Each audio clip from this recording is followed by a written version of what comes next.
The recent discussions around the Battlefield 6 layoffs has mostly focused on what happened, how many people were cut, and which teams were affected. But what matters more to me is how it was actually framed. Because when IGN asks EA why these layoffs happened, they didn't give us numbers, they didn't explain what roles were being cut.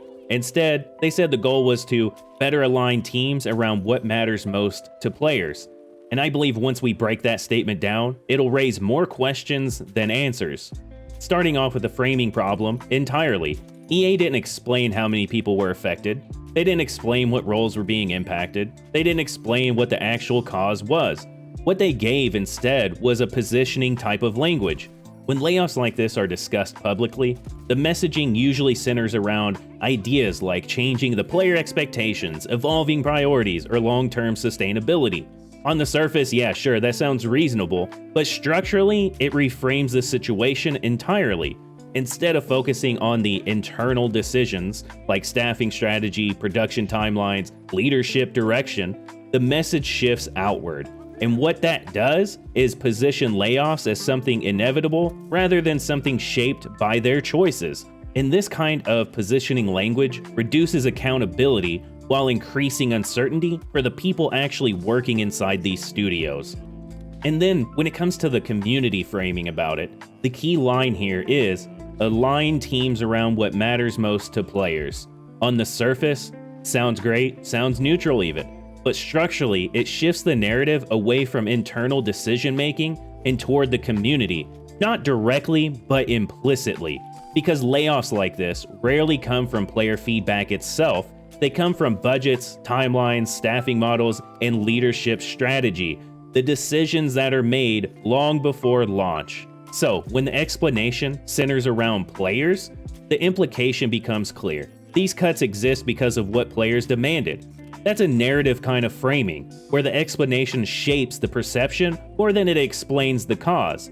And more broadly, it subtly redirects these frustrations away from leadership and the people actually making these decisions and towards external pressures such as us, the player base. Now, to be fair, this isn't isolated to Battlefield itself. Across AAA development right now, we keep seeing the same cycles being repeated. Teams are scaling aggressively during production, they ship under pressure, and then they contract once targets are met.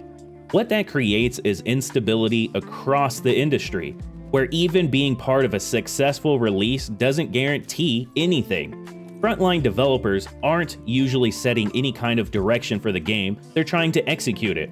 They don't decide monetization strategy, they don't set deadlines, they don't define long-term planning. Yet, even after a successful launch, their positions can disappear within months. A lot of this comes down to the incentivized structure. Publicly traded publishers operate under constant pressure for short-term efficiency and gains, which pushes decisions towards cost-cutting, predictability, and risk control. So layoffs often aren't tied strictly to performance, they're tied to the margins.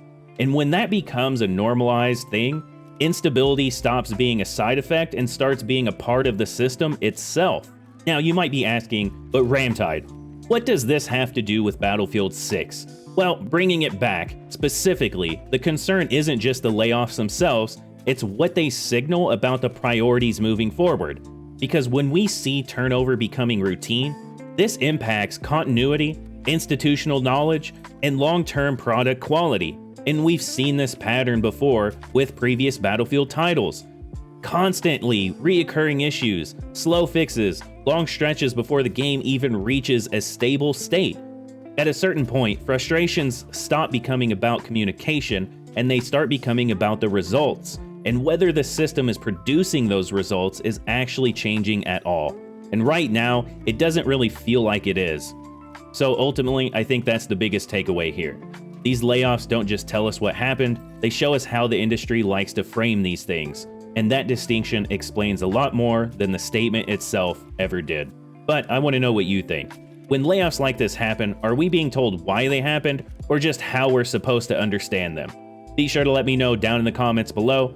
I'll catch you on the next one. RAMTEID out.